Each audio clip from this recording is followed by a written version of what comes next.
ឃើញបងប្អូនជាច្រើនសំណូមពរខ្ញុំធ្វើវីដេអូតាក់ទងជាមួយនឹងចំណេះដឹងដាំខ្ទឹមនេះពីព្រោះខ្ទឹមនៅស្រុកខ្មែរយើងមិនទាន់មានការផ្គត់ផ្គង់គ្រប់គ្រាន់ទេខ្ទឹមភាគច្រើនគឺនាំមកពីខាងវៀតណាមមិនទាន់មាននៅក្នុងស្រុកយើងអញ្ចឹងណាអញ្ចឹងថ្ងៃនេះខ្ញុំក៏ចែកចម្លែកបងប្អូនអំពីចំណេះដឹងតាក់ទងជាមួយនឹងការដាំខ្ទឹមនេះពីព្រោះខ្ញុំយល់ថាការដាំខ្ទឹមនេះវាជាផ្នែកមួយដើម្បីជំនួយដល់បងប្អូនចង់ដាំអ្នកណាដែលចង់ដាំខ្ទឹមពីព្រោះខ្ទឹមនៅស្រុកយើងគឺមានតម្លៃថ្លៃគួរសមដែរអ្នកខ្លះថា10000ជាងឯនោះក្នុង1គីឡូដែលទិញយកមកបរិភោគអញ្ចឹងណាអញ្ចឹងថ្ងៃនេះខ្ញុំនឹងចែកចម្លែកទៅកាន់បងប្អូនអំពីបច្ចេកទេសនៃការដាំនេះតើក្នុងប្រទេសកូរ៉េគេដាំយ៉ាងម៉េចពីដាំរហូតដល់ប្រមូលផលហ្នឹងតើត្រូវឆ្លងកាត់ដំណាក់កាលណាខ្លះរៀបជីដូចម្ដេចនិងដាក់ទឹកដូចម្ដេចអញ្ចឹងទៅជាទូទៅនៅក្នុងប្រទេសកូរ៉េការដាំខ្ទឹមនេះដំបូងឡើយបំផុតគឺគេចាប់ផ្ដើមបាចជីបងប្អូនគេប្រើជីសរីរាង្គជីសរីរាង្គដែលធ្វើពីលាមកសត្វបន្ទាប់មកគេចាប់ផ្ដើមវាយដីឲ្យម៉ត់ជាមួយនឹងជីនឹង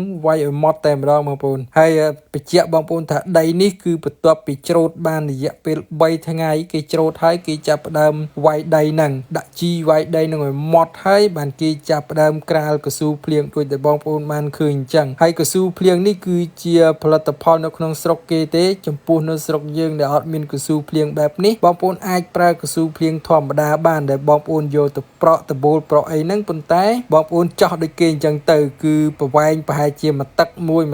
អញ្ចឹងណាមួយរុនវាហើយបងប្អូនអាចនឹងមិនប្រើតង់បែបនេះក៏បានដែរពីព្រោះតង់បែបនេះយើងគ្រាន់តែប្រើសម្រាប់មិនឲ្យដុះស្មៅតែប៉ុណ្ណោះបងប្អូនអាចជ្រើសរើសការប្រើប្រាស់ក៏បានអត់ក៏បានឬប្រើតាមបុរាណយើងគឺយកចំបើងគ្របឬតាមបច្ចេកទេសផ្សេងក៏បានដែរបងប្អូនហើយចំពោះគ្រាប់ពូជដែលយើងត្រូវយកមកដាំនេះគឺដូចដែលបងប្អូនបានឃើញអញ្ចឹងគឺຂະຫນາດវាមានកំពឹសលេខ1លេខ2លេខ3អញ្ចឹងគឺយកពីចាប់លេខ3ឡើងទៅបងប្អូនហើយលេខ4នោះគឺទូចបំផុតអញ្ចឹងយើងអត់យកទេបងប្អូនអាចបកខ្ទឹមមើលបានគឺមានអាទូចបំផុតហ្នឹងអាហ្នឹងគេហៅថាលេខ4ហើយដូចបងប្អូនបានឃើញនេះអានេះគឺលេខ4ហើយអានៅខាងឆ្វេងដៃនោះគឺលេខ2ចាប់ពីលេខ3បងប្អូនចាប់ពីលេខ3ឡើងទៅអានេះលេខ3លេខ4ដាក់លាយគ្នានៅជាមួយគ្នាហ្នឹងដើម្បីយកទៅធ្វើពូជយកមកដាំអញ្ចឹងទៅណាបងប្អូនហើយអាຂະຫນາດតូចនៅពេលយើងអាចដាំបានប៉ុន្តែដាំទៅដើមវាអត់សូវល្អទេបងប្អូនវា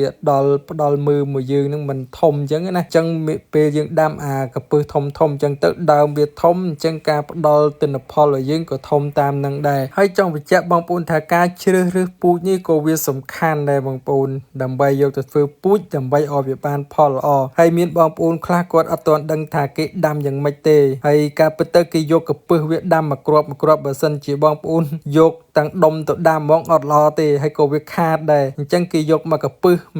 យកទៅដាំដូចដែលក្នុងវីដេអូនេះអញ្ចឹងបងប្អូនឃើញទេនេះគឺជាពេលដែលយើងដាំហើយយើងគ្របថង់ហើយយើងចាប់ដើមយកកពឹសនឹងមកដាំវិញមកកពឹសដាក់តាមរុននឹងអញ្ចឹងទៅហើយមុននឹងយើងដាំហ្នឹងគឺយើងដាក់ថ្នាំបដោះឫសវាមួយថ្ងៃសិនបងប្អូនដាក់ថ្នាំជ្រលក់ថ្នាំមួយថ្ងៃហើយស្អែកឡើងបានយើងយកទៅដាំអញ្ចឹងឲ្យវាឆាប់ដុះឫសបានលឿនអញ្ចឹងទៅការពិតយើងអត់ចាំបាច់ប្រើថ្នាំលក់ឫសនឹងក៏បានដែរប៉ុន្តែដោយសារតែគេចង់ឲ្យវាដុះឫសលឿនឆាប់បានលូតលាស់ចាប់ឫសមាំមុនត្រជាក់ចូលមកដល់អញ្ចឹងណា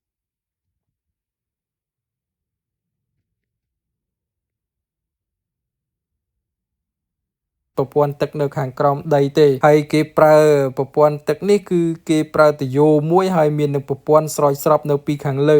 ប្រព័ន្ធនេះបងប្អូនប្រហែលជាធ្លាប់ឃើញហើយគេយកទៅស្រោចស្រពទៅតាមលើទីទួលទីហើយវាបាញ់ជ្រិចចិត្តឆ្ងាយអញ្ចឹងទៅអញ្ចឹងធ្វើឲ្យសពពេញដីនឹងទាំងអស់ហើយជាទូទៅខ្ទឹមអត់មានចាំបាច់ទឹកច្រើនដូចស្រូវទេគេបាញ់ឲ្យទៅសើមដីនៅពីខាងលើទៅវាចាប់ឫសទៅគឺល្អឲ្យអត់ចាំបាច់ទឹកដក់ជប់ដូចយើងស្ទូងស្រូវទេបងប្អូនហើយចំពោះនៅក្នុងប្រទេសកូរ៉េការដាំខ្ទឹមនេះគឺប្រើរយៈពេលយូរជាងនៅស្រុកខ្មែរបងប្អូនស្រុកខ្មែរប្រហែលជា4ខែ5ខែហ្នឹងអាចប្រមូលផលបានហើយប៉ុន្តែនៅក្នុងប្រទេសកូរ៉េប្រើរយៈពេលរហូតដល់ទៅ8ខែហេតុអីបងប្អូនព្រោះនៅក្នុងប្រទេសកូរ៉េដាំបាន1ខែត្រជាក់ចូលមកដល់ ពេលវាចាប់ឬហើយអញ្ចឹងតិចចូលមកដល់រយៈពេល3ខែណោះអញ្ចឹងតតែផុតតិចហ្នឹងបានចាប់ដើមខ្ទឹមនឹងលូតលាស់បន្តទៀតអញ្ចឹងទៅហើយនៅក្នុងប្រខ្មែរយើងប្រហែលជាដាំខ្ទង់ខែ10អីហ្នឹងបងប្អូនខែ10អាចដាំបានហើយព្រោះកំឡុងពេលខែហ្នឹងគឺជាខែតិចហើយបងប្អូនគិតមើលពេលចាប់ភ្ជុំហើយការដាំនេះគឺបងប្អូនអាចដាំនៅលើទីទួលគឺល្អជាងការដាំនៅក្នុងស្រែទៅពីព្រោះនៅក្នុងស្រែយើងអត់មានប្រព័ន្ធទឹកអីគ្រប់គ្រាន់ដូចស្រុកគេទេអត់មានពេលថាទឹកលិចអីអាចប្រហូរបានទេវារៀងពិបាកអញ្ចឹងស្រុកយើងប៉ុន្តែនៅស្រុកគេនេះពេលខ្វះទឹកអាចបញ្ចូលមកពីខាងលើបានពេលលើសទឹកយើងអាចប្រហូរទៅតាមប្រព័ន្ធក្រោមបានអញ្ចឹងណាវាស្រួលនៅស្រុកគេអញ្ចឹងនៅស្រុកយើងបងប្អូនអាចរកជាលក្ខណៈដីតាមជើងភ្នំឬក៏ដីចកាណាដែលមិនលិចទឹកបងប្អូនហើយយើងប្រើប្រព័ន្ធស្រោចស្រពបែបហ្នឹងទៅហើយអញ្ចឹងបងប្អូនអាចមើលទៅនេះគឺជាទិន្នផលដែលគេដាំបានរយៈពេល1សប្តាហ៍គឺវាដុះបានប៉ុណ្ណឹងបងប្អូនហើយពេលបន្ទាប់ទៀតបងប្អូនគឺយើងរងចាំពេលវាលូតលាស់ចេញផ្កាបងប្អូនពេលវាចេញផ្កាហើយយើងរងចាំកាត់ផ្កានឹងចោលប៉ុន្តែខ្ញុំអត់មានវីដេអូទេដោយសារតែខ្ញុំអត់បានថតទុកអញ្ចឹងពេល